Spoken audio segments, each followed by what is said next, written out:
Chauhan entertainment channel देखने वाले सारे ही दर्शकों ਨੂੰ ਜੀਤ ਹਰੀਤ ਵੱਲੋਂ ਪਿਆਰ ਭਰੀ ਸਤਿ ਸ਼੍ਰੀ ਅਕਾਲ। ਦੋਸਤੋ, ਹਰ ਵਾਰ ਦੀ ਤਰ੍ਹਾਂ ਅਸੀਂ ਕਿਸੇ ਨਾ ਕਿਸੇ ਮੁੱਦੇ ਤੇ ਕਿਸੇ ਖਾਸ ਸ਼ਖਸੀਅਤ ਨੂੰ ਲੈ ਕੇ ਤੁਹਾਡੇ ਰੂਬਰੂ ਹੁੰਨੇ ਆ। ਇਸ ਵਾਰ ਅਸੀਂ ਗੱਲਬਾਤ ਕਰ ਰਹੇ ਹਾਂ ਸੁਖਵਿੰਦਰ ਪੱਪੀ ਜੀ ਨਾਲ, ਜੋ ਕਿ ਸरोकार मैगजीन 20 ਸਾਲਾਂ ਤੋਂ ਤਕਰੀਬਨ ਤ੍ਰੈਮਾਸਿਕ ਜਿਹੜਾ ਇਹਨਾਂ ਦਾ ਪੇਪਰ ਆ ਉਹ ਕੱਢ ਰਹੇ ਨੇ। ਉਹਦੇ ਦੇ ਉੱਪਰ ਇਹ ਸੰਪਾਦਕ ਦੇ ਤੌਰ ਤੇ ਕੰਮ ਕਰ ਰਹੇ ਨੇ। ਸੰਪਾਦਕ ਦਾ ਜਿਹੜਾ ਨਜ਼ਰੀਆ ਹੈ ਉਹ ਸਮਾਜ ਵਿੱਚ ਵਾਪਰ ਰਹੀਆਂ ਘਟਨਾਵਾਂ ਨੂੰ ਦੇਖਣ ਦਾ ਜਾਂ ਹੋਰ ਸਮਾਜ ਦੇ ਜਿਹੜੇ ਸਮੱਸਿਆਵਾਂ ਹੁੰਦੀਆਂ ਨੇ ਉਹ ਬਹੁਤ ਵੱਡਾ ਹੈ। ਤੇ ਇਹਨਾਂ ਨੇ ਕਿਸਾਨ ਸੰਘਰਸ਼ ਜਿਹੜਾ ਦਿੱਲੀ ਦੇ ਵਿੱਚ ਆਪਾਂ ਜਾਣਦੇ ਹਾਂ ਕਿ ਪਿਛਲੇ ਤਕਰੀਬਨ 3 ਮਹੀਨਿਆਂ ਤੋਂ ਵੀ ਜ਼ਿਆਦਾ ਦਾ ਸਮਾਂ ਹੋ ਗਿਆ ਜਿਹੜਾ ਉੱਥੇ ਚੱਲ ਰਿਹਾ ਹੈ। ਇਹ ਉੱਥੇ 3 ਵਾਰ ਤੋਂ ਜ਼ਿਆਦਾ ਜਾ ਕੇ ਦੇਖ ਕੇ ਆਏ ਨੇ ਕਿ ਉੱਥੇ ਦਾ ਹਾਲ ਕੀ ਹੈ। ਜਿਹੜੇ ਲੋਕ ਉੱਥੇ ਨਹੀਂ ਪਹੁੰਚ ਸਕੇ ਜਾਂ ਜਿਨ੍ਹਾਂ ਨੇ ਉਸ ਸਥਿਤੀ ਨੂੰ ਨਹੀਂ ਜਾਣਿਆ, ਆਪਾਂ ਕੋਸ਼ਿਸ਼ ਕਰਾਂਗੇ ਕਿ ਉਹ ਸਾਡੀ ਇਸ ਇੰਟਰਵਿਊ ਜ਼ਰੀਏ ਜਾਂ ਸਾਡੀ ਇਸ ਮੁਲਾਕਾਤ ਜ਼ਰੀਏ ਉਹ ਉੱਥੋਂ ਦਾ ਜਿਹੜਾ ਸਥਿਤੀਆਂ ਨੇ, ਉੱਥੇ ਕੀ ਪਰਿਸਥਿਤੀਆਂ ਬਣ ਰਹੀਆਂ ਨੇ ਤੇ ਉਹਦਾ ਜਿਹੜਾ ਸਾਰਾ ਹਾਲ ਆ ਉਹ ਦੇਖ ਸਕਣ। ਪੱਪੀ, ਤੁਹਾਡਾ ਬਹੁਤ ਬਹੁਤ ਸਵਾਗਤ ਹੈ ਸਾਡੇ। ਬਹੁਤ ਬਹੁਤ ਸ਼ੁਕਰੀਆ ਵੀਰ ਜੀ, ਥੈਂਕ ਯੂ। ਇਹ ਜਿਹੜਾ ਕਿਸਾਨ ਸੰਘਰਸ਼ ਆਪਾਂ ਜਾਣਦੇ ਹਾਂ ਕਿ ਬਹੁਤ ਲੰਮੇ ਸਮੇਂ ਤੋਂ ਤਕਰੀਬਨ 3 ਮਹੀਨਿਆਂ ਤੋਂ ਵੀ ਜ਼ਿਆਦਾ ਦਾ ਸਮਾਂ ਹੋ ਗਿਆ ਉੱਥੇ ਚੱਲ ਰਿਹਾ ਹੈ। ਹਾਂਜੀ, ਤੁਸੀਂ 3 ਵਾਰ ਤੋਂ ਜ਼ਿਆਦਾ ਉੱਥੇ ਜਾਇਆ ਹੈ ਜੀ। ਕਿਸ ਤਰੀਕੇ, ਕਿਸ ਨਜ਼ਰ ਨਾਲ ਦੇਖਦੇ ਹੋ ਇਹ ਸਿਰਫ ਪੰਜਾਬ ਦਾ ਹੀ ਸੰਘਰਸ਼ ਹੈ ਜਾਂ ਹੋਰ ਵੀ ਸੂਬੇ ਦੇ ਵਿੱਚ ਇਨਵੋਲਵ ਹੈਗੇ? ਦੇਖੋ, ਇਹ ਸੰਘਰਸ਼ ਜਿਹੜਾ ਹੈਗਾ ਪੰਜਾਬ ਤੋਂ ਹੀ ਸ਼ੁਰੂ ਹੋਇਆ, ਕਿਸਾਨੀ ਮੁੱਦੇ ਦੇ ਉੱਤੇ ਹੋਇਆ, ਪਾਰਟੀਕੂਲਰ 3 ਬਿੱਲਾਂ ਨੂੰ ਲੈ ਕੇ ਹੋਇਆ। ਲੇਕਿਨ ਹੌਲੀ ਹੌਲੀ ਚੱਲਦੇ ਜਦੋਂ ਤੱਕ ਇਹ ਦਿੱਲੀ ਪਹੁੰਚਿਆ, ਉਸ ਵੇਲੇ ਤੱਕ ਇਹ ਸੰਘਰਸ਼ ਜਿਹੜਾ ਹੀ ਹੈਗਾ ਲਗਾਤਾਰ ਇਹਦਾ ਜਿਹੜਾ ਦਾਇਰਾ ਹੈਗਾ ਉਹ ਬਹੁਤ ਵਿਆਪਕ ਹੁੰਦਾ ਗਿਆ। ਇਹਦੇ ਵਿੱਚ ਕੋਈ ਅੱਜ ਰਿਲੀਜਨ ਦੀਆਂ, ਧਰਮ ਦੀਆਂ ਬਾਉਂਡਰੀਜ਼ ਨਹੀਂ ਹੈਗੀਆਂ, ਕੋਈ ਜਾਤ ਪਾਤ ਦੀਆਂ ਬਾਉਂਡਰੀਜ਼ ਨਹੀਂ, ਕੋਈ ਕਿੱਤਿਆਂ ਦੀਆਂ ਬਾਉਂਡਰੀਜ਼ ਨਹੀਂ ਹੈਗੀਆਂ। ਇਸ ਅੰਦੋਲਨ ਨੇ ਮਤਲਬ ਕਿਸਾਨੀ ਨੂੰ ਤਾਂ ਲਿਆ ਹੀ ਲਿਆ ਨਾਲ ਆਪਣੇ, ਲੇਕਿਨ ਬਾਕੀ ਜਿਹੜੇ ਵਰਗ ਸੀਗੇ, ਚਾਹੇ ਉਹ ਵਪਾਰੀ ਵਰਗ ਹੈਗਾ, ਚਾਹੇ ਉਹ ਮੁਲਾਜ਼ਮ ਵਰਗ ਹੈਗਾ, ਚਾਹੇ ਇੱਥੋਂ ਕੇ ਆਰਮੀ ਮੈਨ ਹੈਗੇ ਨੇ, ਚਾਹੇ ਸਾਡੀ ਜਿਹੜੇ ਕਲਚਰ ਫਰੰਟ ਦੇ ਉੱਤੇ ਕੰਮ ਕਰਨ ਵਾਲੇ ਲੋਕ ਨੇ, ਫਿਲਮਾਂ ਵਾਲੇ ਨੇ, ਥੀਏਟਰ ਵਾਲੇ ਨੇਗੇ, ਟੈਲੀਵਿਜ਼ਨ ਵਾਲੇ ਨੇ, ਚਾਹੇ ਉਹ ਗਾਇਕ ਨੇ, ਮਤਲਬ ਇਹਨੇ ਸਮਾਜ ਦਾ ਕੋਈ ਹਿੱਸਾ ਛੱਡਿਆ ਹੀ ਨਹੀਂ ਹੈਗਾ ਜਿਸ ਨੂੰ ਇਸ ਨੇ ਆਪਣੇ ਕਲਾਵੇ ਦੇ ਵਿੱਚ ਨਾ ਲਿਆ ਹੋਵੇ। ਸੋ ਨੰਬਰ 1 ਤਾਂ ਇਹ ਪੰਜਾਬ ਤੋਂ ਸ਼ੁਰੂ ਹੋ ਕੇ, ਖਾਸ ਕਰਕੇ ਪੰਜਾਬ ਦੀ ਕਿਸਾਨੀ ਦਾ ਜਿਹੜਾ ਇੱਕ ਸੈਕਸ਼ਨ ਹੈਗਾ ਉਸ ਤੋਂ ਸ਼ੁਰੂ ਹੋ ਕੇ ਪਹਿਲਾਂ ਇਹਨੇ ਸਮਾਜ ਦੇ ਸਾਰੇ ਹਿੱਸਿਆਂ ਨੂੰ ਲੈ ਲਿਆ। ਉਸ ਤੋਂ ਬਾਅਦ ਫਿਰ ਇਹਨੇ ਹਰਿਆਣੇ ਨੂੰ ਆਪਣੇ ਕਲਾਵੇ 'ਚ ਲੈ ਲਿਆ। ਫਿਰ ਇਹਨੇ ਹੌਲੀ ਹੌਲੀ ਪੂਰੇ ਉੱਤਰੀ ਭਾਰਤ ਨੂੰ ਆਪਣੇ ਕਲਾਵੇ 'ਚ ਲੈ ਲਿਆ। ਅੱਜ ਦੀ ਇਹਦੀ ਪੋਜੀਸ਼ਨ ਇਹ ਹੈਗੀ ਕਿ ਇਹ ਸੈਂਟਰਲ ਇੰਡੀਆ ਨੂੰ ਕ੍ਰਾਸ ਕਰਕੇ ਇਹ ਸਾਊਥ ਵਾਲੇ ਪਾਸੇ ਨੂੰ ਜਿਹੜਾ ਇਹ ਅੰਦੋਲਨ ਹੈਗਾ ਉਹ ਵੱਧ ਰਿਹਾ ਹੈ। ਕੇਰਲਾ ਤੱਕ ਜਾਂ ਜਿਹੜੀਆਂ ਤਾਮਿਲਨਾਡੂ ਤੱਕ, ਜਿਹੜੀਆਂ ਸਾਊਥ ਦੀਆਂ ਬਿਲਕੁਲ ਲਾਸਟ ਵਾਲੀਆਂ ਸਟੇਟਾਂ ਨੇ, ਉੱਥੇ ਤੱਕ ਇਹਦੇ ਜਿਹੜੇ ਨੇ ਉੱਥੇ ਧਰਨੇ, ਡੈਮੋਨਸਟ੍ਰੇਸ਼ਨ, ਡਿਸਟ੍ਰਿਕਟ ਲੈਵਲ 'ਤੇ ਡੈਮੋਨਸਟ੍ਰੇਸ਼ਨ ਜਿਹੜੇ ਇਸ ਅੰਦੋਲਨ ਦੇ ਹੱਕ ਦੇ ਵਿੱਚ ਹੋਣੇ ਸ਼ੁਰੂ ਹੋ ਗਏ।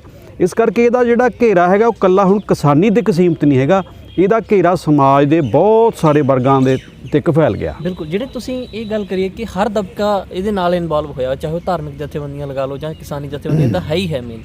ਉਹਦਾ ਕਾਰਨ ਆਪਾਂ ਇਹ ਸਮਝ ਸਕਦੇ ਹਾਂ ਵੀ ਕਿਤੇ ਕਿਸਾਨ ਨਾਲ ਹੀ ਸਾਰਾ ਜਿਹੜਾ ਦਬਕਾ ਉਹ ਜੁੜਿਆ ਹੋਇਆ, ਚਾਹੇ ਵਪਾਰੀ ਵਰਗ ਹੈ, ਚਾਹੇ ਉਹ ਲਖਾਰੀ ਵਰਗ ਹੈ, ਚਾਹੇ ਉਹ ਆਪਣਾ ਗਵਈਆ ਵਰਗ ਆਪਾਂ ਕਹਿ ਦਿੰਦੇ ਹਾਂ, ਵੀ ਉਹੀ ਕਾਰਨ ਹੈ ਜਾਂ ਮਤਲਬ ਹੋਰ ਜਿਹੜੇ ਦਬਕੇ ਨੇ ਉਹਨਾਂ ਦੇ ਮਨ ਦੇ ਵਿੱਚ ਵੀ ਵਿਰੋਧ ਹੈਗਾ? ਦੇਖੋ, ਗੱਲ ਇਹ ਹੈ ਵੀਰ ਜੀ ਕਿ ਜਿਹੜਾ ਇੱਕ ਤਾਂ ਜੇ ਅਸੀਂ ਇਹਨੂੰ ਇਕਨੋਮਿਕਲੀ ਦੇਖਣਾ ਹੋਵੇ ਤਾਂ 70% ਪਾਪੂਲੇਸ਼ਨ ਜਿਹੜੀ ਹੈਗੀ ਇੰਡੀਆ ਦੀ ਔਰ ਉਹ ਖੇਤੀ ਦੇ ਉੱਤੇ ਨਿਰਭਰ ਕਰਦੀ ਹੈ।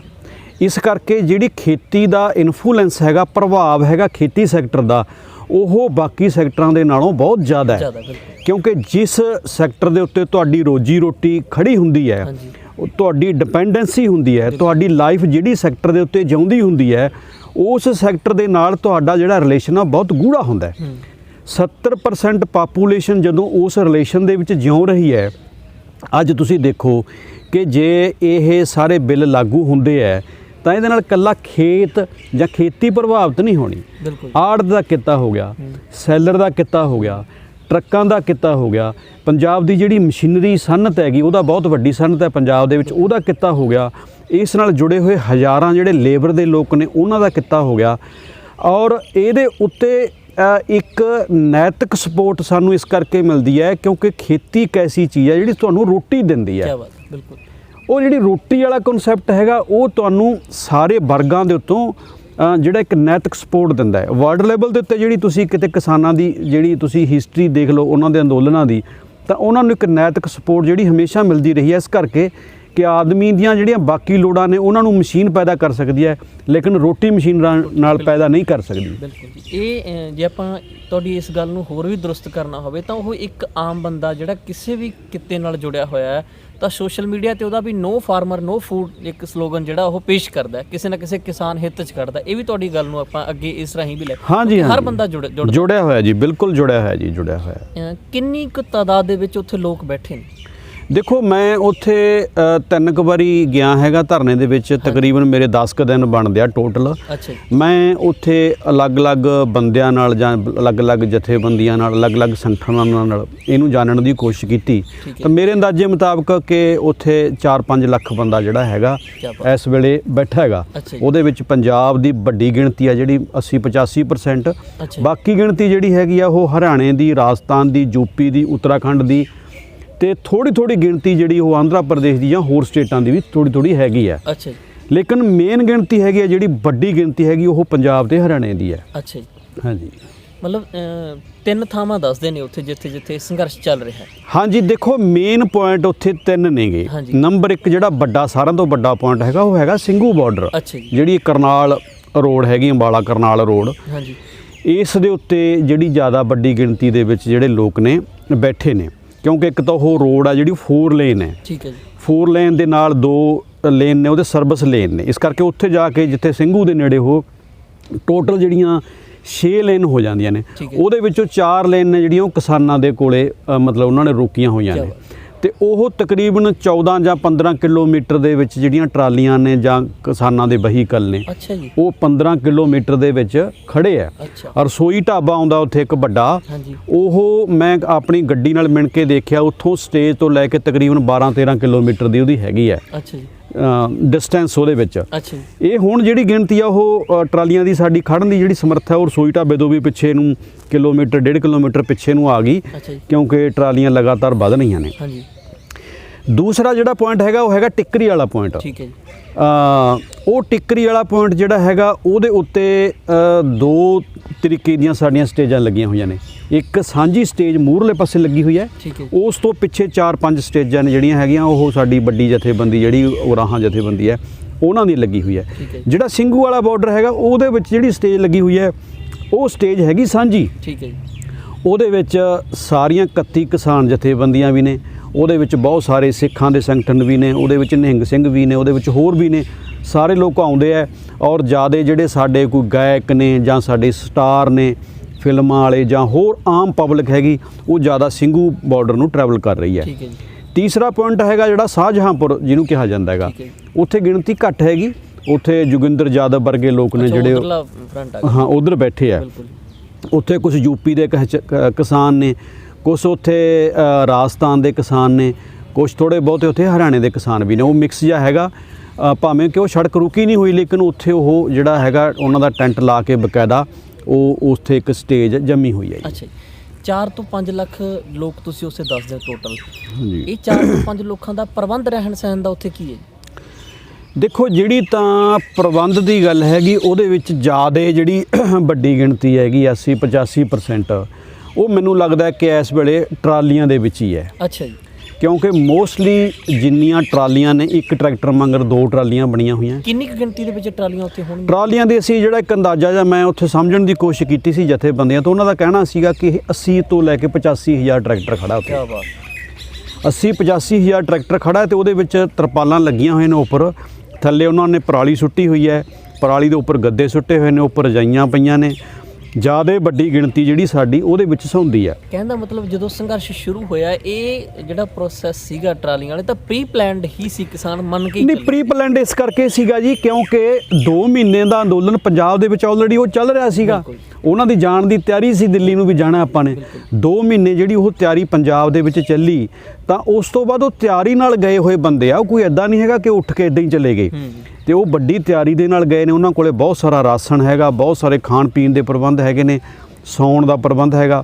ਜਿਵੇਂ ਮੈਂ ਦੱਸ ਰਿਹਾ ਸੀ ਕਿ ਪਹਿਲਾ ਟਰਾਲੀਆਂ ਦਾ, ਹਾਂਜੀ, ਸੈਕੰਡ ਲੈਵਲ ਤੇ ਹੈਗਾ ਉੱਥੇ ਜਿਹੜਾ ਉਹ ਹੈਗੇ ਨੇ ਟੈਂਟ। ਉਹਦੇ ਵਿੱਚ ਜਿਵੇਂ ਜਿਹੜੀ ਖਾਲਸਾ ਏਡ ਹੈਗੀ ਜਾਂ ਹੋਰ ਸਿੱਖ ਜਥੇਬੰਦੀਆਂ ਨੇ ਜਾਂ ਸਾਡੇ ਬਹੁਤ ਸਾਰੇ ਜਿਹੜੀਆਂ ਸਮਾਜ ਸੇਵੀ ਸੰਸਥਾਵਾਂ ਨੇ, ਉਹਨਾਂ ਨੇ ਉੱਥੇ ਟੈਂਟ ਦਿੱਤੇ ਹੋਏ ਆ ਉਹਨਾਂ ਨੂੰ। ਅੱਛਾ ਜੀ। ਉਹ ਟੈਂਟ ਜਿਹੜੇ ਕੈਂਪਿੰਗ ਟੈਂਟ ਹੁੰਦੇ ਆ ਪਹਾੜਾਂ 'ਚ ਲੋਕ ਲਾਉਂਦੇ ਹੈਗੇ, ਸੋ ਉਹ ਇੱਕ ਤਰੀਕੇ ਦੇ ਨਾਲ ਸਨੋ ਪ੍ਰੂਫ ਜਾਂ ਵਾਟਰ ਪ੍ਰੂਫ ਟੈਂਟ ਹੁੰਦੇ ਨੇਗੇ। ਤਾਂ ਉਹ ਟੈਂਟ ਕਾਫੀ ਗਿਣਤੀ ਦੇ ਵਿੱਚ ਆਏ ਨੇ, NRI ਭਰਾਵਾਂ ਨੇ ਬਹੁਤ ਸਾਰੇ ਟੈਂਟ ਦਿੱਤੇ ਆ ਉਹ, ਤੇ ਉਹ ਟੈਂਟ ਵੀ ਉੱਥੇ ਲੱਗੇ ਹੋਏ ਨੇ। ਠੀਕ ਹੈ ਜੀ।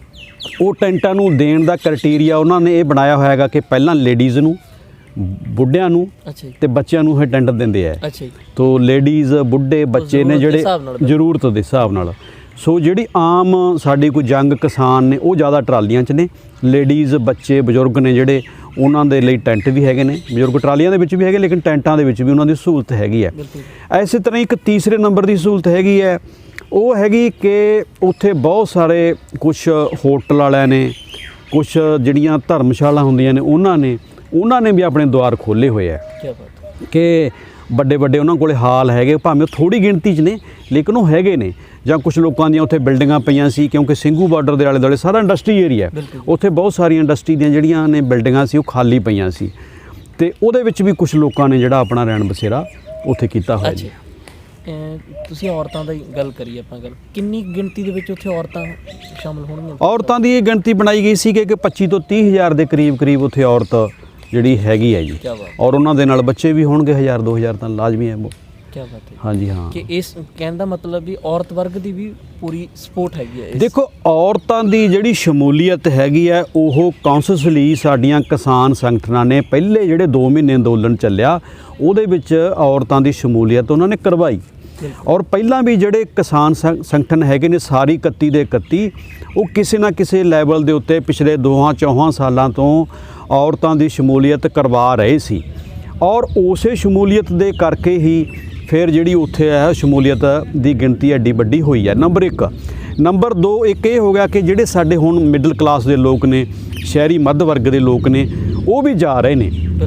ਉਹ ਭਾਵੇਂ ਕਿ ਉੱਥੇ ਪਰਮਾਨੈਂਟ ਨਹੀਂ ਰਹਿੰਦੇ, ਲੇਕਿਨ ਉਹ 1 ਦਿਨ 2 ਦਿਨ, ਸੰਡੇ ਵਾਲੇ ਦਿਨ, ਛੁੱਟੀ ਵਾਲੇ ਦਿਨ, ਮਤਲਬ ਉਹ ਜਾਂਦੇ ਆ ਉੱਥੇ 1 ਦਿਨ 2 ਦਿਨ ਉੱਥੇ ਸੇਵਾ ਕਰਕੇ ਉਹ ਵਾਪਸ ਆ ਜਾਂਦੇ ਆ। ਲੇਕਿਨ ਜਿਹੜੇ ਕਿਸਾਨ ਸੰਗਠਨ ਨਾਲ ਗਈਆਂ ਹੋਈਆਂ ਔਰਤਾਂ ਨੇ, ਉਹ ਔਰਤਾਂ ਜਿਹੜੀਆਂ ਲਗਾਤਾਰ ਉੱਥੇ ਚਾਹੇ ਉਹ ਰੋਟੀ ਬਣਾਉਣ ਦਾ ਕੰਮ ਹੈ, ਚਾਹੇ ਕੋਈ ਹੋਰ ਕੰਮ ਹੈ, ਉਸ ਨੂੰ ਲੈ ਰਹੀਆਂ ਨੇ, ਅਤੇ ਉਹ ਲਗਾਤਾਰ ਉਹਨਾਂ ਦੀ ਜਿਹੜੀ ਗਿਣਤੀ ਹੈ ਉਹ ਉੱਥੇ ਕੰਮਾਂ 'ਚ ਲੱਗੀ ਹੋਈ ਹੈ। ਮੇਰਾ ਸਵਾਲ ਤੁਸੀਂ ਇੱਥੋਂ, ਮੇਰਾ ਵੀ ਸਵਾਲ ਅਗਲਾ ਇਹੀ ਸੀਗਾ ਕਿ ਇਹ ਆਪਾਂ ਰਹਿਣ ਦਾ ਪ੍ਰਬੰਧ ਉਹਨਾਂ ਦਾ ਦੇਖ ਲਿਆ ਵੀ ਰਹਿ ਕਿਸ ਤਰ੍ਹਾਂ ਰਹਿਣੇ, ਕਿਉਂਕਿ ਪਹਿਲਾਂ ਇਹ ਸੀ ਮਨ ਦੇ ਵਿੱਚ ਵੀ ਕਿਤੇ ਨਾ ਕਿਤੇ ਰੋਡ ਜਿਹੜਾ ਆਪਾਂ ਗੱਲ ਕਰਦੇ ਹਾਂ 22 ਕਿਲੋਮੀਟਰ ਦਾ ਏਰੀਆ ਜਾਂ 14 ਕਿਲੋਮੀਟਰ ਦਾ ਵੀ ਲੋਕ ਰੋਡ ਦੇ ਉੱਪਰ ਹੀ ਬੈਠੇ ਹੋਣੇ, ਜਦ ਕਿ ਇਹ ਨਹੀਂ ਹੈ ਕਿ ਉਹਨਾਂ ਨੇ ਹਰ ਇੱਕ ਦੇ ਤਰੀਕੇ ਦੇ ਅਲੱਗ-ਅਲੱਗ ਇੰਤਜ਼ਾਮ ਨੇ ਉਹਦੇ ਵਿੱਚ। ਤੇ ਖਾਣ ਪੀਣ ਦੇ ਪ੍ਰਬੰਧ ਦੀ ਕੀ ਵਿਵਸਥਾ ਹੈ? ਖਾਣ ਪੀਣ ਦੇ ਪ੍ਰਬੰਧ ਦੀ ਵਿਵਸਥਾ ਇਹ ਹੈ ਕਿ ਜਦੋਂ ਕਿਸਾਨ ਸੰਗਠਨ ਇੱਥੋਂ ਗਏ ਪੰਜਾਬ ਦੇ ਵਿੱਚੋਂ, ਤਾਂ ਉਹਨਾਂ ਕਿਸਾਨ ਸੰਗਠਨਾਂ ਨੇ ਆਪਣੀ ਪੂਰੀ ਤਿਆਰੀ ਦੇ ਨਾਲ ਆਪਣਾ ਲੰਗਰ ਦਾ ਪ੍ਰਬੰਧ ਕੀਤਾ ਹੋਇਆ ਸੀ। ਠੀਕ ਹੈ। ਲੇਕਿਨ ਉੱਥੇ ਜਾਂਦੇ ਜਿਹੜੇ ਨੇ ਹਾਲਾਤ ਥੋੜ੍ਹੇ ਚੇਂਜ ਹੋ ਗਏ।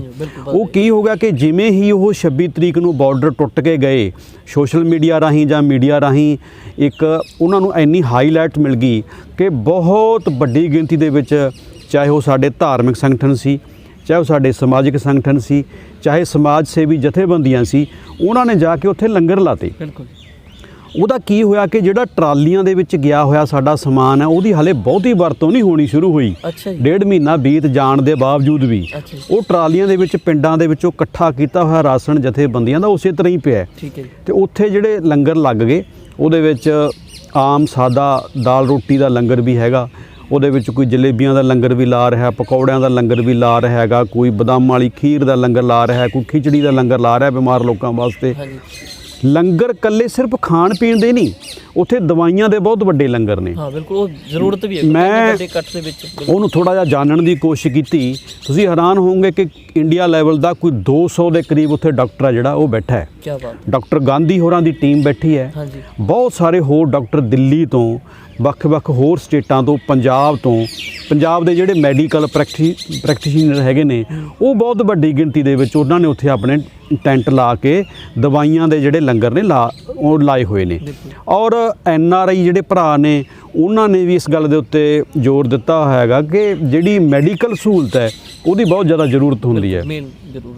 ਠੰਡ ਬਹੁਤ ਜ਼ਿਆਦਾ ਹੈ, ਮੀਂਹ ਪੈ ਰਿਹਾ ਹੈ, ਉਸ ਇੰਨੇ ਖਰਾਬ ਹਾਲਾਤਾਂ ਦੇ ਵਿੱਚ ਬਹੁਤ ਸਾਰੀਆਂ ਬਿਮਾਰੀਆਂ ਨੇ ਜਿਹੜੀਆਂ ਲੋਕਾਂ ਨੂੰ ਆ ਰਹੀਆਂ ਨੇ। ਹਾਈਜੈਨਿਕ ਹਾਲਾਤ ਵੀ ਨਹੀਂ ਹੈਗੇ ਉੱਥੇ, ਸੋ ਉੱਥੇ ਹਰ ਤਰੀਕੇ ਦਾ ਲੰਗਰ ਹੈ, ਕੱਪੜਿਆਂ ਦੇ ਲੰਗਰ ਨੇ, ਜੁੱਤੀਆਂ ਦੇ ਲੰਗਰ ਨੇ। ਬਿਲਕੁਲ, ਮੈਂ ਇਸੇ ਗੱਲ ਤੇ ਆ ਰਿਹਾ ਸੀਗਾ ਕਿ ਆਪਾਂ ਜਿਹੜੀ ਪੰਜਾਬ ਦੇ ਅਖਬਾਰਾਂ ਦੀ ਗੱਲ ਕਰੀਏ, ਉੱਥੋਂ ਹਰ ਰੋਜ਼ ਕਿਸੇ ਨਾ ਕਿਸੇ ਪਿੰਡ ਦੇ ਵਿੱਚੋਂ ਕਾਫਲਾ ਤੁਰਦਾ ਕਿ ਉਹ ਖੋਆ ਲੈ ਕੇ ਜਾ ਰਿਹਾ, ਕੋਈ ਹੋਰ ਕਿਸੇ ਤਰੀਕੇ ਦੀਆਂ ਅਲਸੀ ਦੀਆਂ ਪਿੰਨੀਆਂ ਲੈ ਕੇ ਜਾ ਰਿਹਾ। ਕੁਝ ਜਿਹੜਾ ਇਸ ਤਰੀਕੇ ਦਾ ਸਮਾਨ ਜਾਂਦਾ ਹੈ ਉਹ ਕਿਸ ਤਰੀਕੇ ਨਾਲ ਡਿਸਟ੍ਰੀਬਿਊਟ ਹੁੰਦਾ, ਕਿਉਂਕਿ ਇੰਨੇ ਲੰਬੇ ਸਟ੍ਰੈਂਥ ਦੇ ਵਿੱਚ ਜੇ ਆਪਾਂ ਲਈ 14 ਕਿਲੋਮੀਟਰ ਦੇ ਉਹ ਸਾਰੀਆਂ, ਕਿਉਂਕਿ ਕਿ ਉਹ ਆਪਣੀ ਸਥਾਨ ਤੇ ਪਹੁੰਚਦੇ ਨੇ ਜਿੱਥੇ ਉਹ ਹੁੰਦੇ ਨਹੀਂ। ਦੇਖੋ ਉਹਦੇ ਵਿੱਚ ਕੀ ਹੈਗਾ ਕਿ ਸਾਰਾ ਕੁਝ ਜੋ ਜਾ ਰਿਹਾ ਹੈ ਉਹ ਜੋ ਪੰਜਾਬ ਦੀ ਇੱਕ ਲੰਗਰ ਪਰੰਪਰਾ ਦੀ ਇੱਕ ਹਿਸਟੋਰਿਕ ਟ੍ਰੈਡੀਸ਼ਨ ਹੈਗੀ ਹੈ, ਉਹਦੇ ਅਕੋਰਡਿੰਗ ਜਾਂਦਾ ਹੈ। ਉਹਦੇ ਵਿੱਚ ਟ੍ਰੈਡੀਸ਼ਨ ਦੇ ਵਿੱਚ ਇਹ ਤਾਂ ਹੁੰਦਾ ਨਹੀਂ ਹੈਗਾ ਕਿ ਤੁਸੀਂ ਸਿਰਫ ਆਪਣੇ ਤੱਕ ਉਹਨੂੰ ਸੀਮਿਤ ਰੱਖਣਾ ਹੈ ਜਾਂ ਆਪਣੇ ਗਰੁੱਪ ਤੱਕ ਸੀਮਿਤ ਰੱਖਣਾ ਜਾਂ ਆਪਣੀਆਂ ਟਰਾਲੀਆਂ ਤੱਕ ਸੀਮਿਤ ਰੱਖਣਾ ਹੈ। ਉਹ ਲੋਕ ਲੈ ਕੇ ਜਾਂਦੇ ਨੇ। ਹਾਂ, ਇਹ ਹੁੰਦਾ ਕਿ ਸੈਂਟਰ ਪੁਆਇੰਟ, ਯਾਨੀ ਕਿ ਸੈਂਟਰ ਪੁਆਇੰਟ ਉਹ ਜਿੱਥੇ ਉਹਨਾਂ ਦੀਆਂ ਟਰਾਲੀਆਂ ਖੜੀਆਂ ਨੇ ਉੱਥੇ ਖੜ ਜਾਂਦਾ ਹੈ, ਲੇਕਿਨ ਵੰਡਿਆ ਉਹ ਸਾਰਿਆਂ 'ਚ ਜਾਂਦਾ ਹੈ। ਅੱਛਾ ਜੀ। ਸੋ ਇਦਾਂ ਨਹੀਂ ਹੁੰਦਾ ਕਿ ਉਹਨਾਂ ਨੇ ਆਪਣੇ ਬੰਦਿਆਂ ਨੂੰ ਦਿੱਤਾ ਜਾਂ ਆਪਣੇ ਏਰੀਏ ਦੇ ਜਾਂ ਆਪਣੇ ਪਿੰਡਾਂ ਨੂੰ। ਉਹ ਸਾਰਾ ਜਿਹੜਾ ਵੀ ਕੋਈ ਆਉਂਦਾ ਹੈ ਉਹ ਸਾਰਿਆਂ ਦੇ ਵਿੱਚ ਹੀ ਲੰਗਰ ਆ ਜਿਹੜਾ ਉਹ ਵੱਡੀ ਲੈਵਲ ਤੇ ਵੰਡਿਆ ਜਾਂਦਾ ਹੈ। ਇਹ ਤਾਂ ਆਪਾਂ ਦੇਖ ਲਿਆ ਕਿ ਤੁਸੀਂ ਸਾਨੂੰ ਇਹ ਬਖੂਬੀ ਬਿਆਨ ਕਰਤਾ ਕਿ ਉੱਥੇ ਇੱਕ ਤਰੀਕੇ ਦਾ ਬਹੁਤ ਸੁਖਾਵਾਂ ਮਾਹੌਲ ਹੈ, ਕਿਸੇ ਵੀ ਤਰੀਕੇ ਦੀ ਕਿਸੇ ਵੀ ਐਂਗਲ ਤੋਂ ਕੋਈ ਪਰੇਸ਼ਾਨੀ ਨਹੀਂ ਹੈਗੀ। ਹਾਂਜੀ ਹਾਂਜੀ। ਪੰਜਾਬ ਦਾ ਜਾਂ NRI ਭਰਾਵਾਂ ਦਾ ਜਾਂ ਆਪਾਂ ਯਾਨੀ ਕਿ ਹੋਰ ਜਿਹੜੇ ਦਬਕੇ ਨੇ ਉਹਨਾਂ ਦੀ ਫੁੱਲ ਉਹਨਾਂ ਨੂੰ ਸਪੋਰਟ ਹੈ। ਕਿ ਦਿੱਲੀ ਦੇ ਲੋਕਾਂ ਵੱਲੋਂ ਵੀ ਉਹਨਾਂ ਨੂੰ ਸਪੋਰਟ ਮਿਲ ਰਹੀ ਹੈ? ਹਾਂਜੀ, ਮੈਂ ਖੁਦ ਦੇਖਿਆ। ਮੈਂ ਉੱਥੇ ਟਰਾਲੀ ਦੇ ਵਿੱਚ ਬੈਠਾ ਸੀਗਾ ਸ਼ਾਮ ਨੂੰ, ਉੱਥੇ ਕੁੜੀਆਂ ਆਈਆਂ, ਬੜੀਆਂ ਪੜ੍ਹੀਆਂ ਲਿਖੀਆਂ ਕੁੜੀਆਂ ਸੀਗੀਆਂ। ਉਹ ਕਰੀਮਾਂ ਬਣ ਰਹੀਆਂ ਸੀਗੀਆਂ ਮੱਛਰ ਵਾਲੀਆਂ, ਕਿਉਂਕਿ ਉਸ ਇੰਡਸਟਰੀ ਏਰੀਆ ਹੋਣ ਕਰਕੇ ਉੱਥੇ ਮੱਛਰ ਦੀ ਦਿੱਕਤ ਬਹੁਤ ਹੈ। ਉਹ ਭਾਂਡੇ ਸਾਫ਼ ਕਰਨ ਵਾਲੀਆਂ ਸਾਬਣ ਬਣ ਰਹੇ ਸੀ। ਉਹ ਕਰੀਮਾਂ ਤੇ ਬਰੱਸ਼ ਨੇ, ਜਿਹੜੇ ਪੇਸਟ ਨੇ, ਜਿਹੜੇ ਇੱਦਾਂ ਦੀਆਂ ਜਿਹੜੀਆਂ ਛੋਟੀਆਂ ਚੀਜ਼ਾਂ ਨੇ। ਇੱਥੋਂ ਤੱਕ ਕਿ ਕਸ਼ਹਿਰਿਆਂ ਦਾ ਲੰਗਰ ਵੀ ਮੈਂ ਲੱਗਿਆ ਦੇਖਿਆ ਉੱਥੇ, ਕਿ ਉਹ ਕੁੜੀਆਂ ਆਈਆਂ ਬਹੁਤ ਸਾਰੇ, ਉਹਨਾਂ ਕੋਲੇ ਚਿੱਟੇ ਸਾਫ਼ ਸੁਥਰੇ ਕਸ਼ਹਿਰੇ ਸੀਗੇ ਸਿੰਘਾਂ ਵਾਸਤੇ, ਉਹ ਲੈ ਕੇ ਆਈਆਂ। ਤੇ ਦਿੱਲੀ ਦੇ ਦਿੱਲੀ ਦੇ ਜਿਹੜੇ ਲੋਕ ਨੇ ਉਹਨਾਂ ਨੂੰ ਲੱਗਦਾ ਹੈਗਾ ਕਿ ਇਹਨਾਂ ਲੋਕਾਂ ਦੀ ਜਿਹੜੀ ਹੈ ਮੰਗਾਂ ਨੇ ਉਹ ਜਾਇਜ਼ ਨੇ, ਜੈਨੂਅਨ ਨੇ। ਇਸ ਕਰਕੇ ਉੱਥੋਂ ਦੇ ਜਿਹੜੀ ਉਹ ਲੋਕਾਂ ਦੀ ਸਪੋਰਟ ਹੈਗੀ ਹੈ ਉਹ ਕਾਫੀ ਵੱਡੇ ਲੈਵਲ ਦੇ ਉੱਤੇ। ਮੈਂ ਦੇਖਿਆ ਕਿ ਲੋਕਾਂ ਨੇ ਆਪਣੇ ਘਰ ਖੋਲ੍ਹੇ ਨੇ ਲੇਡੀਜ਼ ਵਾਸਤੇ, ਕਿਸੇ ਟਾਇਲਟ ਜਾਣਾ ਹੈ ਜਾਂ ਉਹਨਾਂ ਨੇ ਬਾਥਰੂਮ ਵਰਤਣੇ ਨੇ, ਲੋਕਾਂ ਨੇ ਆਪਣੇ ਘਰਾਂ ਦੇ ਵਿੱਚ ਉਹਨਾਂ ਨੂੰ ਇਜਾਜ਼ਤ ਦਿੱਤੀ ਹੋਈ ਹੈ। ਸੋ ਲੋਕਾਂ ਦੇ ਵੱਲੋਂ ਕੋਈ ਵਿਰੋਧ ਵਾਲੀ ਗੱਲ ਹੈ ਨਹੀਂ। ਅੱਛਾ ਜੀ, ਯਾਨੀ ਕਿ ਬਹੁਤ ਸੁਖਾਵਾਂ ਮਾਹੌਲ ਹੈ। ਬਿਲਕੁਲ ਜੀ, ਬਿਲਕੁਲ। ਪੱਪੀ ਜੀ, ਇਹ ਇੰਨਾ ਵਿਆਪਕ ਅੰਦੋਲਨ ਬਹੁਤ ਵੱਡੇ ਲੈਵਲ ਤੇ ਜੇ ਆਪਾਂ ਗੱਲ ਕਰੀਏ ਕਿ 7ਵੇਂ ਗੇੜ ਦੀ ਮੇਰੇ ਖਿਆਲ 'ਚ ਬੇਸਿੱਟਾ ਰਹੀ ਹੈ ਜਿਹੜੀ ਕੇਂਦਰ ਨਾਲ ਮੁਲਾਕਾਤ ਹੋਈ ਹੈ। ਹਾਂ, ਆਉਣ ਵਾਲੇ ਸਮੇਂ ਦੇ ਵਿੱਚ ਤੁਸੀਂ ਇਹਨੂੰ ਕਿਸ ਨਜ਼ਰ ਨਾਲ ਦੇਖਦੇ ਹੋ ਵੀ ਕੀ ਇਹਦਾ ਸਿੱਟਾ ਕੀ ਨਿਕਲੇਗਾ ਤੁਹਾਡੇ, ਕਿਉਂਕਿ ਤੁਸੀਂ ਸਮਾਜ ਦੀ ਲੰਮੇ ਸਮੇਂ ਤੋਂ ਸੰਘਰਸ਼ ਨਾਲ ਜੁੜ ਰਹੇ ਹੋ ਤੇ ਹਰ ਸੰਘਰਸ਼ ਨੂੰ ਤੁਸੀਂ ਬਹੁਤ ਮੋਕਲੇ ਨਜ਼ਰੀਏ ਨਾਲ ਦੇਖਦੇ ਹੋ। ਦੇਖੋ, ਇਹ ਅੰਦੋਲਨ ਜਿਹੜਾ ਹੈਗਾ ਇਹਦੇ ਬਾਰੇ ਇਹ ਕਿਹਾ ਜਾਂਦਾ ਹੈ ਕਿ 1907 ਦੇ ਵਿੱਚ ਜਦੋਂ ਭਗਤ ਸਿੰਘ ਦੇ ਚਾਚਾ ਅਜੀਤ ਸਿੰਘ ਹੋਰਾਂ ਨੇ ਪਗੜੀ ਸੰਭਾਲ ਜੱਟਾ ਲਹਿਰ ਸ਼ੁਰੂ ਕੀਤੀ ਸੀ, ਤਾਂ ਉਸ ਵੇਲੇ ਉਹ ਸ਼ਾਇਦ ਬਹੁਤ ਵੱਡੀ ਮੂਵਮੈਂਟ ਸੀ। ਉਸ ਤੋਂ ਬਾਅਦ ਕਿਸਾਨੀ ਦਾ ਐਡਾ ਵੱਡਾ ਅੰਦੋਲਨ ਪੰਜਾਬ ਦੇ ਵਿੱਚ ਨਹੀਂ ਹੋਇਆ। ਕੀ ਬਾਤ, ਇਹ ਇਤਿਹਾਸ ਬਹੁਤ, ਇਹ ਇਤਿਹਾਸਕ ਹੈ। ਮਤਲਬ ਤਕਰੀਬਨ ਤੁਸੀਂ ਇਹ ਕਹਿ ਲਓ ਕਿ ਇਹ 100 ਸਾਲ ਤੋਂ ਵੱਧ ਸਮਾਂ ਹੋ ਗਿਆ ਜਿਹੜਾ ਐਡਾ ਵੱਡਾ ਅੰਦੋਲਨ ਹੋਏ ਨੂੰ।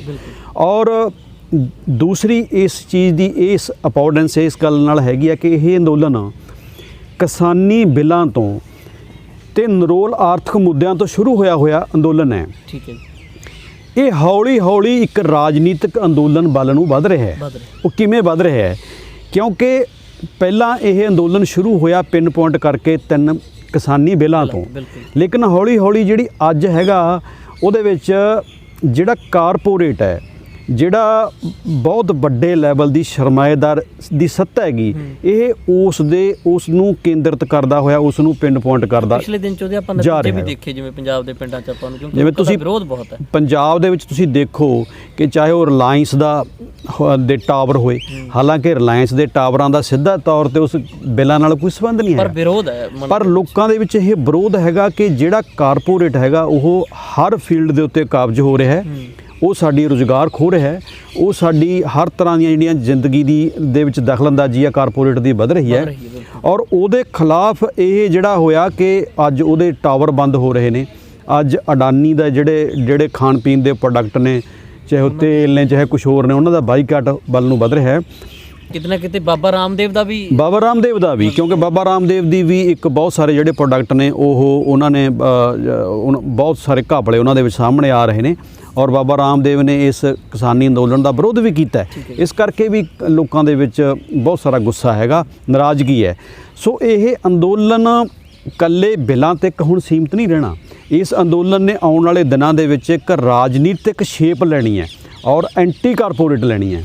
ਕਹਿਣ ਦਾ ਮਤਲਬ ਵੀ ਇਹ 3 ਕਾਲੇ ਕਾਨੂੰਨ ਜਿਨ੍ਹਾਂ ਨੂੰ ਕਿਸਾਨ ਮੇਨ ਮੁੱਦਾ ਲੈ ਕੇ ਚੱਲੇ ਸੀ, ਉਹ ਕੇਂਦਰ ਦੇ ਖਿਲਾਫ ਜਿਹੜਾ ਪ੍ਰਦਰਸ਼ਨ ਸੀ ਉੱਥੋਂ ਸ਼ੁਰੂ ਹੋ ਕੇ ਹੁਣ ਕਿਤੇ ਨਾ ਕਿਤੇ ਸਰਮਾਏਦਾਰੀ ਦੇ ਖਿਲਾਫ ਵੀ ਹੋ ਗਿਆ। ਬਿਲਕੁਲ ਹੋ ਰਿਹਾ ਹੈ। ਔਰ ਆਉਣ ਵਾਲੇ ਦਿਨਾਂ ਦੇ ਵਿੱਚ ਤੁਸੀਂ ਦੇਖੋਗੇ, ਤੁਸੀਂ ਇੱਕ ਬੜੀ ਹੈਰਾਨੀ ਦੀ ਚੀਜ਼ ਦੇਖੋ ਕਿ ਪੰਜਾਬ ਹੈ ਚਾਹੇ ਹਰਿਆਣਾ ਹੈ, ਉਹਦੇ ਵਿੱਚ ਜਿਹੜੇ ਸਾਡੇ ਪਰੰਪਰਾਗਤ ਰਾਜਨੀਤਿਕ ਦਲ ਨੇ ਉਹ ਬਿਲਕੁਲ ਅਪ੍ਰਸੰਗਿਕ ਹੋ ਕੇ ਰਹਿ ਗਏ ਨੇ। ਉਹਨਾਂ ਦੀ ਕੋਈ ਪ੍ਰਸੰਗਿਕਤਾ ਹੀ ਨਹੀਂ ਹੈ। ਅੱਛਾ, ਉਹਦਾ ਕਿਤੇ ਨਾ ਕਿਤੇ ਪੱਪੀ ਤੁਹਾਨੂੰ ਮੈਂ ਵਿੱਚ ਰੋਕ ਗਿਆ, ਉਹਦਾ ਕਿਤੇ ਨਾ ਕਿਤੇ ਕਾਰਨ ਇਹ ਵੀ ਦੇਖਣ ਨੂੰ ਮਿਲਿਆ ਕਿ ਜਦੋਂ ਪੰਜਾਬ ਦੇ ਵਿੱਚ ਇਹ ਸੰਘਰਸ਼ ਸ਼ੁਰੂ ਹੋਇਆ ਸੀ ਤਾਂ 31 ਕਿਸਾਨ ਜਥੇਬੰਦੀਆਂ ਨੇ ਜਿਹੜੇ ਇਹ ਪੋਲੀਟੀਕਲ ਦਲ ਸੀ, ਰਾਜਨੀਤੀ ਪਾਰਟੀਆਂ ਸੀ, ਇਹਨਾਂ ਦਾ ਬਾਈਕਾਟ ਵੀ ਰੱਖਿਆ ਵੀ ਇਹਨਾਂ ਨੂੰ ਸਟੇਜ ਤੇ ਆਉਣ ਨਹੀਂ ਦੇਣਾ। ਕਿਤੇ ਨਾ ਕਿਤੇ ਇਹ ਕਾਰਨ ਨਹੀਂ ਮੰਨਦੇ ਤੁਸੀਂ? ਹਾਂ, ਇਹ ਕਾਰਨ ਵੀ ਹੈਗਾ। ਦੂਸਰਾ ਕਾਰਨ ਇਹ ਵੀ ਹੈਗਾ ਕਿ ਇਹ ਜਿਹੜੇ ਰਾਜਨੀਤਿਕ ਦਲ ਨੇ ਇਹ ਉਸ ਕਾਰਪੋਰੇਟ ਦੀ ਹਿੱਸੇਦਾਰ ਵੀ ਨੇ। ਜਿਵੇਂ ਪਿਛਲੇ ਦਿਨਾਂ ਦੇ ਵਿੱਚ ਆਇਆ ਹਾ ਤਾਜ ਟਰੈਵਲ ਕੰਪਨੀ ਦਾ ਜਿਹੜਾ ਆਇਆ ਵਾਲਮਾਰਟ ਬਠਿੰਡੇ ਦੇ ਵਿੱਚ ਪੌਣੇ 7 ਕਰੋੜ ਰੁਪਈਆ ਸਾਲਾਨਾ ਇੱਕ ਪੌਣੇ 4 ਵਿਗੇ ਥਾਂ ਦੇ ਉੱਤੋਂ ਰੈਂਟ ਲੈ ਰਹੇ ਨੇ ਬਾਦਲ ਸਾਹਿਬ ਦੇ ਜਿਹੜੀ ਕੰਪਨੀ ਹੈ। ਸੋ ਇਹ ਇਕੱਲੀ ਉਹਨਾਂ ਦੀ ਨਹੀਂ, ਜਿਹੜੀਆਂ ਬਾਕੀ ਰਾਜਨੀਤਿਕ ਦਲ ਵੀ ਜਿੰਨੇ ਹੈਗੇ ਨੇ ਉਹ ਸਾਰੇ ਕਿਸੇ ਨਾ ਕਿਸੇ ਲੈਵਲ ਦੇ ਉੱਤੇ, ਚਾਹੇ ਉਹ ਮਤਲਬ ਰਿਲਾਇੰਸ ਹੈ, ਚਾਹੇ ਉਹ ਅਡਾਨੀ ਹੈ, ਚਾਹੇ ਅੰਬਾਨੀ ਹੈ, ਉਹ ਕਿਤੇ ਨਾ ਕਿਤੇ ਉਹਨਾਂ ਤੋਂ ਫਾਇਦੇ ਲੈ ਰਹੇ ਨੇ। ਇਸ ਕਰਕੇ ਲੋਕਾਂ ਨੂੰ ਲੱਗਿਆ ਕਿ ਸਾਡੇ ਨਾਲ ਇੱਕ ਜਿਹੜੀ ਆ ਚੀਟਿੰਗ ਹੋ ਰਹੀ ਹੈ, ਸਾਡੇ ਝੂਠ ਬੋਲਿਆ ਜਾ ਰਿਹਾ ਸਾਡੇ ਨਾਲ, ਇਹ ਲੋਕ ਹਿੱਸੇਦਾਰ ਨੇ ਉਹਨਾਂ ਦੇ। ਸੋ ਉਹ ਉਸ ਕਰਕੇ ਜਿੱਥੇ ਕਾਰਪੋਰੇਟ ਦਾ ਲੋਕਾਂ ਵੱਲੋਂ ਵਿਰੋਧ ਹੋ ਰਿਹਾ, ਉੱਥੇ ਇਹਨਾਂ ਰਾਜਨੀਤਿਕ ਦਲਾਂ ਦਾ ਵੀ ਵਿਰੋਧ ਹੋ ਰਿਹਾ ਹੈ ਬਹੁਤ ਵੱਡੇ ਲੈਵਲ ਦੇ ਉੱਤੇ ਪਹਿਲਾਂ ਹੀ ਬਣਦਾ। ਔਰ ਆਉਣ ਵਾਲੇ ਦਿਨਾਂ ਦੇ ਵਿੱਚ ਤੁਸੀਂ ਦੇਖੋਗੇ ਕਿ ਇਹ ਵਿਰੋਧ ਹੋਰ ਵਧਣਾ। ਇਹਨਾਂ ਲਈ ਹੁਣ ਪੰਜਾਬ ਦੇ ਵਿੱਚ ਜ਼ਮੀਨ ਤਲਾਸ਼ਣੀ ਸੌਖੀ ਨਹੀਂ ਰਹਿ ਜਾਣੀ, ਬਹੁਤ ਔਖਾ ਹੋ ਜਾਊਗਾ ਉਹਨਾਂ ਨੂੰ ਇੱਥੇ ਆਪਰੇਟ ਕਰਨਾ ਪੰਜਾਬ ਦੇ ਵਿੱਚ ਜਾਂ ਬਾਕੀ ਸਟੇਟਾਂ ਦੇ ਵਿੱਚ। ਜਿਵੇਂ ਆਪਾਂ ਬੀਜੇਪੀ ਦਾ ਦੇਖਦੇ ਹਾਂ ਕਿ ਬਹੁਤ ਵੱਡੇ ਲੈਵਲ ਤੇ ਜਿਹੜਾ ਹੈਗਾ ਉਹ ਵਿਰੋਧ ਹੋ ਰਿਹਾ। ਹਾਂਜੀ, ਤੁਹਾਡੀ ਗੱਲ ਦਰੁਸਤ ਹੈ ਕਿ ਆਉਣ ਵਾਲੇ ਸਮੇਂ 'ਚ ਜਿਹੜੀ ਰਾਜਨੀਤਿਕ ਜਿਹੜੀ ਜ਼ਮੀਨ ਹੈ ਉਹ ਬਹੁਤ ਬਿਲਕੁਲ ਹਾਂਜੀ ਬਿਲਕੁਲ ਜੀ। ਹਾਂ, ਤੇ ਆਪਾਂ ਜੇ ਇਸੇ ਵਿਸ਼ੇ ਦੇ ਉੱਪਰ ਦੁਬਾਰਾ ਆਈਏ, ਜਿਹੜੇ ਪੰਜਾਬ ਤੋਂ ਕਾਫਲੇ ਹੁਣ ਚੱਲ ਰਹੇ ਨੇ ਉਹ ਕਿਤੇ ਮਤਲਬ ਉਹਨਾਂ ਨੂੰ ਜਿਵੇਂ ਕਿ 14 ਕਿਲੋਮੀਟਰ ਦਾ ਤੁਸੀਂ ਜਿਹੜਾ ਡਿਸਟੈਂਸ ਦੱਸ ਦਿਓ, ਵੀ ਆਪਾਂ ਸਿੰਘੂ ਬਾਰਡਰ ਦੀ ਗੱਲ ਕਰੀਏ, ਉਹਨਾਂ ਦੀ ਪਹੁੰਚ ਹੋ ਜਾਂਦੀ ਹੈ ਮੇਨ ਸਟੇਜ ਤੱਕ, ਜਾਂ ਉਹਨਾਂ ਨੂੰ ਪਿੱਛੇ ਰੁਕਣਾ ਪੈਂਦਾ? ਜਿਵੇਂ ਹੁਣ ਜਿਹੜੇ ਟਰੈਕਟਰ ਚੱਲਦੇ ਨੇ ਜਾਂ ਕੋਈ ਆਪਣੇ ਨਿੱਜੀ ਵਹੀਕਲ, ਜਿਹੜੇ ਦੇਖੋ ਮੈਂ ਉੱਥੇ ਜਾ ਕੇ ਦੇਖਿਆ ਹੈਗਾ, ਜਦੋਂ ਤੁਸੀਂ ਟਰੈਕਟਰ ਲੈ ਕੇ ਜਾਂਦੇ ਹੋ ਤਾਂ ਟਰੈਕਟਰ ਨੈਚੁਰਲ ਹੈਗਾ ਕਿ ਤੁਹਾਡਾ ਪਿੱਛੇ ਹੀ ਰੁਕੂਗਾ। ਹੁਣ 14 ਕਿਲੋਮੀਟਰ ਤੋਂ ਜਾਂ ਜਿਹੜਾ ਉਧਰ ਟਿੱਕਰੀ ਵਾਲੇ ਪਾਸੇ 21 ਕਿਲੋਮੀਟਰ ਲੰਮੀ ਲਾਈਨ ਹੈ, ਕਿਉਂਕਿ ਉੱਥੇ ਸਿੰਗਲ ਲਾਈਨ ਹੈ, ਇੱਧਰਲੇ ਪਾਸੇ ਡਬਲ ਜਾਂ ਟ੍ਰਿਪਲ ਲਾਈਨਾਂ ਨੇ, ਉੱਥੇ ਉਹ 21 ਕਿਲੋਮੀਟਰ ਤੋਂ ਤੁਹਾਡਾ ਟਰੈਕਟਰ ਪਿੱਛੇ ਹੀ ਰੁਕੂਗਾ। ਲੇਕਿਨ ਜਿਹੜੇ ਛੋਟੇ ਵਹੀਕਲ ਨੇ, ਕਾਰਾਂ ਨੇਗੀਆਂ ਜਾਂ ਛੋਟਾ ਕੋਈ ਟੈਂਪੂ ਵਗੈਰਾ ਹੈਗਾ, ਉਹ ਕਿਤੇ ਜਿੰਨਾ ਕੁ ਤੁਸੀਂ ਸਵੇਰੇ ਜਲਦੀ ਜਾਂਦੇ ਹੋ ਤਾਂ ਉਹਨਾਂ ਕੁ ਤੁਸੀਂ ਸਟੇਜ ਦੇ ਨੇੜੇ ਹੋ ਜਾਂਦੇ ਹੋ। ਮੰਨ ਲਓ ਤੁਸੀਂ 8-9 ਵਜੇ ਉੱਥੇ ਪਹੁੰਚ ਗਏ ਤਾਂ ਤੁਸੀਂ ਸਟੇਜ ਦੇ ਬਿਲਕੁਲ ਨੇੜੇ ਚਲੇ ਗਏ ਜਾਂ 1 ਕਿਲੋਮੀਟਰ ਪਿੱਛੇ ਰਹਿ ਗਏ। ਜੇ ਤੁਸੀਂ 10 ਵੱਜ ਗਏ ਫਿਰ ਤੁਸੀਂ ਸਟੇਜ ਤੋਂ 2-3 ਕਿਲੋਮੀਟਰ ਪਿੱਛੇ ਰਹਿ ਗਏ। ਜੇ ਤੁਸੀਂ ਹੋਰ ਲੇਟ ਹੋ 11 ਵੱਜ ਗਏ ਤੁਹਾਨੂੰ, ਫਿਰ ਸਟੇਜ ਤੋਂ ਤੁਹਾਨੂੰ ਹੋ ਸਕਦਾ 8-7 ਕਿਲੋਮੀਟਰ ਰੁਕਣਾ ਪਵੇ। ਜਿਵੇਂ ਤੁਸੀਂ ਪਹਿਲਾਂ ਗੱਲ ਕਰ ਰਹੇ ਸੀ, ਹਰ ਰੋਜ਼ ਉੱਥੇ ਇੱਕ ਭੀੜ ਇਕੱਠੀ ਹੁੰਦੀ ਹੈ, ਉਹਦੇ ਵਿੱਚੋਂ ਡੇਲੀ ਮੁੜਨ ਵਾਲੇ ਵੀ ਲੋਕ ਹੁੰਦੇ ਨੇ। ਉੱਥੇ 11 ਵਜੇ ਸਟੇਜ ਸ਼ੁਰੂ ਹੁੰਦੀ ਹੈ ਜੀ, ਸਟੇਜ ਦੀ 11 ਵਜੇ ਸਟੇਜ ਜਿਹੜੀਆਂ 31 ਜਥੇਬੰਦੀਆਂ ਨੇ ਸਿੰਘੂ ਬਾਰਡਰ ਦੇ ਵਿੱਚ ਸਟੇਜ ਸ਼ੁਰੂ ਕਰਦੀਆਂ ਨੇ 3 ਜਾਂ 4 ਵਜੇ ਤੱਕ ਆਫੀਸ਼ੀਅਲ ਸਟੇਜ ਦਾ ਟਾਈਮ ਹੈ। ਉਸ ਤੋਂ ਅੱਗੇ ਪਿੱਛੇ ਕੋਈ ਹੋਰ ਮਾੜਾ ਮੋਟਾ ਕਰੀ ਜਾਵੇ ਉਹ ਅਲੱਗ ਗੱਲ ਹੈ, ਲੇਕਿਨ ਆਫੀਸ਼ੀਅਲ ਟਾਈਮ ਉਹਨਾਂ ਦਾ ਇਹ ਹੈਗਾ। ਔਰ ਬਕਾਇਦਾ ਉਹਨਾਂ ਦੀ ਕਮੇਟੀਆਂ ਬਣੀਆਂ ਹੋਈਆਂ ਨੇ, ਉੱਥੇ 2 ਜਾਂ ਤੋਂ ਲੈ ਕੇ ਜਾਂ 7 ਮਿੰਟ ਤੱਕ ਵੱਧ ਤੋਂ ਵੱਧ ਜਿਹੜਾ ਸਮਾਂ ਬੰਦੇ ਨੂੰ ਮਿਲਦਾ ਹੈ। ਉਸ ਸਟੇਜ ਦੇ ਉੱਤੇ ਫਿਰ ਸਾਰੇ ਲੋਕ ਆਉਂਦੇ ਨੇ, ਉਹਦੇ ਵਿੱਚ ਜਥੇਬੰਦੀਆਂ ਵਾਲੇ ਵੀ ਆਉਂਦੇ ਹੈ, ਉਹਦੇ ਵਿੱਚ ਜਿਹੜੇ ਪੰਜਾਬ ਤੋਂ ਲੋਕ ਜਾਂਦੇ ਨੇ ਉਹ ਵੀ ਆਉਂਦੇ ਨੇ, ਧਾਰਮਿਕ ਸੰਗਠਨ ਵੀ ਆਉਂਦੇ ਨੇ, ਤੁਹਾਡੇ ਗਾਇਕ ਵੀ ਆਉਂਦੇ ਆ, ਤੁਹਾਡੇ ਸਟਾਰ ਨੇ। ਜਿਹੜਾ ਵੀ ਉੱਥੇ ਕੋਈ ਬੋਲਣਾ ਚਾਹੁੰਦਾ ਉੱਥੇ ਉਹਨੂੰ ਉਹਦੀ ਸਮਰੱਥਾ ਜਾਂ ਉਹਦੀ ਕੀ ਸਟੇਟਸ ਹੈਗਾ ਉਹਦੇ ਮੁਤਾਬਕ ਫਿਰ ਉਹਨੂੰ ਉੱਥੇ ਟਾਈਮ ਦੇ ਦਿੱਤਾ ਜਾਂਦਾ ਹੈ। ਪੱਪੀ ਜੀ, ਇਹ ਮੈਂ ਆਪਣੇ ਐਂਗਲ ਤੋਂ ਲਗਭਗ ਸਾਰੀ ਪ੍ਰਸਥਿਤੀ ਉਹ ਕੁਐਸਚਨਾਂ ਰਾਹੀਂ ਨਿਕਾਲਣ ਦੀ ਕੋਸ਼ਿਸ਼ ਕਰੀ, ਦਰਸ਼ਕਾਂ ਅੱਗੇ ਰੱਖਣ ਦੀ ਕੋਸ਼ਿਸ਼ ਕਰੀ। ਕੁਛ ਅਜਿਹਾ ਜਿਹੜਾ ਮੇਰੇ ਤੋਂ ਰਹਿ ਗਿਆ ਹੋਵੇ, ਤੁਸੀਂ ਕਹਿਣਾ ਚਾਹੁੰਦੇ ਹੋ ਦਰਸ਼ਕਾਂ ਨੂੰ ਵੀ ਉਹਦਾ ਉਹ ਪ੍ਰਸਥਿਤੀ ਬਾਰੇ ਕੁਝ ਗੱਲ ਕਰਨਾ ਚਾਹੁੰਦੇ ਹੋ ਕੋਈ? ਮੈਨੂੰ ਲੱਗਦਾ ਕਿ ਇਹ ਜਿਹੜਾ ਅੰਦੋਲਨ ਹੈ, ਜਿਵੇਂ ਮੈਂ ਕਿਹਾ ਵੀ ਇਸ ਅੰਦੋਲਨ ਜਿਹੜਾ ਇੱਕ ਆਰਥਿਕ ਮੁੱਦਿਆਂ ਤੋਂ ਸ਼ੁਰੂ ਹੋਇਆ ਸੀ, ਇੱਕ ਤਾਂ ਉਹਦੀ ਆਉਣ ਵਾਲੇ ਦਿਨਾਂ ਦੇ ਵਿੱਚ ਸ਼ੇਪ ਰਾਜਨੀਤਿਕ ਹੋਏ, ਮੈਂ ਕਹਤਾ। ਦੂਸਰੀ ਗੱਲ ਜਿਹੜੀ ਮੈਂ ਕਹਿਣੀ ਹੈ ਕਿ ਇਸ ਦੇ ਇੱਕ ਬਹੁਤ ਕਲਚਰਲ ਇੰਪੈਕਟ, ਸੱਭਿਆਚਾਰਕ ਪ੍ਰਭਾਵ ਨੇ ਜਿਹੜੇ ਉਹ ਤੁਸੀਂ ਦੇਖੋਗੇ। ਇੱਕ ਤਾਂ ਤੁਸੀਂ ਫੌਰੀ ਦੇਖ ਰਹੇ ਹੋ ਕਿ ਸਾਡੀ ਜਿਹੜੀ ਗੀਤਕਾਰੀ ਹੈ ਉਹਦਾ ਟੋਟਲੀ ਸਾਰਾ ਸਿਨੈਰੀਓ ਚੇਂਜ ਹੋ ਗਿਆ। ਉਹ ਤਾਂ ਕੁਦਰਤੀ ਵੀ ਹੈਗਾ, ਕਿਉਂਕਿ ਜਿਹੜਾ ਲੇਖਕ ਹੈ ਨਾ ਉਹਨੂੰ ਆਲਾ ਦੁਆਲਾ ਬਹੁਤ ਪ੍ਰਭਾਵਿਤ ਕਰਦਾ, ਉਹਦਾ ਮਤਲਬ ਪੈਣਾ ਹੀ ਪੈਣਾ। ਇਸ ਮੂਵਮੈਂਟ ਨੇ ਜਿਹੜਾ ਸਾਡਾ ਇੱਕ ਕਲਚਰਲ ਇੰਪੈਕਟ, ਮਤਲਬ ਜਿਹੜਾ ਸਾਡੀ ਗੀਤਕਾਰੀ ਹੈ, ਸਾਡੀ ਕਵਿਤਾ, ਸਾਡਾ ਨਾਟਕ, ਸਾਡੀ ਫਿਲਮਾਂ, ਸਾਡਾ ਈਵਨ ਕਿ ਆਉਣ ਵਾਲੇ ਦਿਨਾਂ 'ਚ ਨਾਵਲ, ਠੀਕ ਹੈ, ਸਾਡੀ ਜਿਹੜੀ ਸੋਚਣ ਦਾ ਢੰਗ, ਸਾਡਾ ਨਜ਼ਰੀਆ, ਸਾਡਾ ਰਾਜਨੀਤਿਕ ਦਲਾਂ ਨੂੰ ਸਮਝਣ ਦਾ ਨਜ਼ਰੀਆ, ਸਾਡਾ ਉਹਨਾਂ ਸੰਗਠਨਾਂ ਪ੍ਰਤੀ ਜਿਹੜੇ ਕਿਸਾਨ ਸੰਗਠਨ ਨੇ ਉਹਨਾਂ ਪ੍ਰਤੀ ਨਜ਼ਰੀਆ, ਜਾਂ ਸਾਡੇ ਕੌਣ ਆਗੂ ਹੋਣ, ਇਹਨੇ ਪੰਜਾਬ ਦਾ ਇੱਕ ਪੂਰਾ ਦਾ ਪੂਰਾ ਜਿਹੜਾ ਕਲਚਰਲ ਇੰਪੈਕਟ ਤੁਸੀਂ ਦੇਖੋਗੇ ਔਰ ਪੋਜ਼ਿਟਿਵ ਦੇਖੋਗੇ। ਔਰ ਉਹਦੇ ਵਿੱਚੋਂ ਮੈਨੂੰ ਲੱਗਦਾ ਹੈਗਾ ਕਿ ਇਹ ਆਉਣ ਵਾਲੇ ਦਿਨਾਂ ਦੇ ਵਿੱਚ ਜਿਹੜੇ ਪੰਜਾਬ ਨੂੰ ਅਸੀਂ ਕਹਿੰਦੇ ਸੀ ਕਿ ਸਾਡੇ ਯੂਥ ਦੇ ਉੱਤੇ ਇੱਕ ਟੈਗ ਲੱਗਿਆ ਹੋਇਆ ਸੀ ਨਸ਼ੇ ਦਾ, ਨਸ਼ਾ ਹੀ ਬਿਲਕੁਲ, ਗੈਂਗਸਟਰਾਂ ਦਾ, ਠੀਕ ਹੈ, ਕਬਜ਼ੇ ਵਾਲਿਆਂ ਦਾ। ਇਹ ਸਵਾਲ ਮੇਰੇ ਤੋਂ ਰਹਿ ਵੀ ਗਿਆ ਕਿ ਕਿਤੇ ਨਾ ਕਿਤੇ ਜਿਹੜੀ ਉੱਥੇ 4-5 ਲੱਖ ਲੋਕਾਂ ਦੀ ਗਿਣਤੀ ਤੁਸੀਂ ਦੱਸਦੇ ਹੋ, ਉਹਦੇ ਵਿੱਚ ਆਪਾਂ ਚੈਨਲ ਰਾਹੀਂ ਵੀ ਦੇਖਦੇ ਹਾਂ ਕਿ ਬਹੁਤ ਗਿਣਤੀ ਬੇਸ਼ੱਕ ਜਿਹੜਾ ਸਟਾਰਟ ਸੀਗਾ, ਸ਼ੁਰੂਆਤ ਸੀਗੀ ਕਿ ਉਹ ਆਪਣੇ ਸਿਆਣੇ ਬਜ਼ੁਰਗਾਂ ਤੋਂ ਹੋਈ, ਪਰ ਉੱਥੇ ਵੱਡੀ ਗਿਣਤੀ ਦੇ ਵਿੱਚ ਜਿਹੜੇ ਹੈਗੇ ਨੇ ਉੱਥੇ ਯੂਥ ਨੇ ਵੀ ਸ਼ਮੂਲੀਅਤ ਕੀਤੀ ਹੈ। ਯੂਥ ਨੇ ਜਿਹੜਾ ਯੂਥ ਦਾ ਰੋਲ ਹੈਗਾ ਉਹ ਬਹੁਤ ਵੱਡਾ।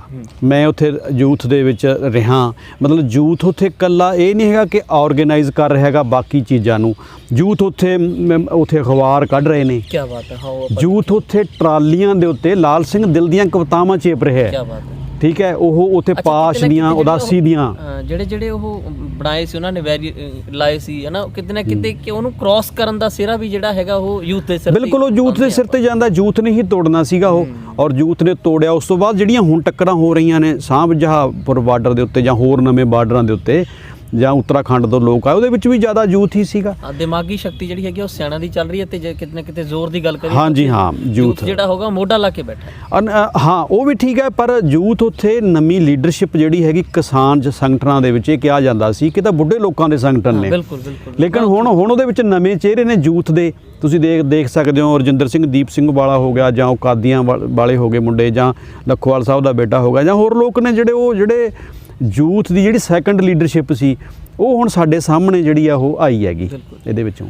ਪਪੀ, ਆਪਾਂ ਸਾਰਾ ਹੀ ਜਿਹੜਾ ਉੱਥੇ ਦਾ ਵਰਤਾਂਤ ਜੋ ਉਹ ਦਿਖਾਉਣ ਦੀ ਕੋਸ਼ਿਸ਼ ਕਰੀ ਹੈ ਇਸ ਮੁਲਾਕਾਤ ਜ਼ਰੀਏ। ਜ਼ਰੂਰ ਜਿਹੜੇ ਘਰ ਬੈਠੇ ਦਰਸ਼ਕ ਨਹੀਂ ਜਾ ਸਕੇ ਕਿਸੇ ਨਾ ਕਿਸੇ, ਕਿਉਂਕਿ ਹਰ ਬੰਦਾ ਜਿਹੜਾ ਕਿਰਤੀ ਵਰਗ ਨਾਲ ਕਿਤੇ ਨਾਲ ਜੁੜਿਆ ਹੋਇਆ, ਰੋਜੀ ਰੋਟੀ ਆਪਣੀ ਕਮਾ ਕੇ ਖਾਂਦਾ, ਉੱਥੇ ਨਹੀਂ ਪਹੁੰਚ ਸਕਿਆ, ਤਾਂ ਉਹਨੇ ਉੱਥੇ ਦਾ ਜਿਹੜਾ ਹਾਲ ਹੈ ਇਹ ਸਾਡੀ ਇਸ ਮੁਲਾਕਾਤ ਰਾਹੀਂ ਜ਼ਰੂਰ ਦੇਖਿਆ ਹੋਵੇਗਾ।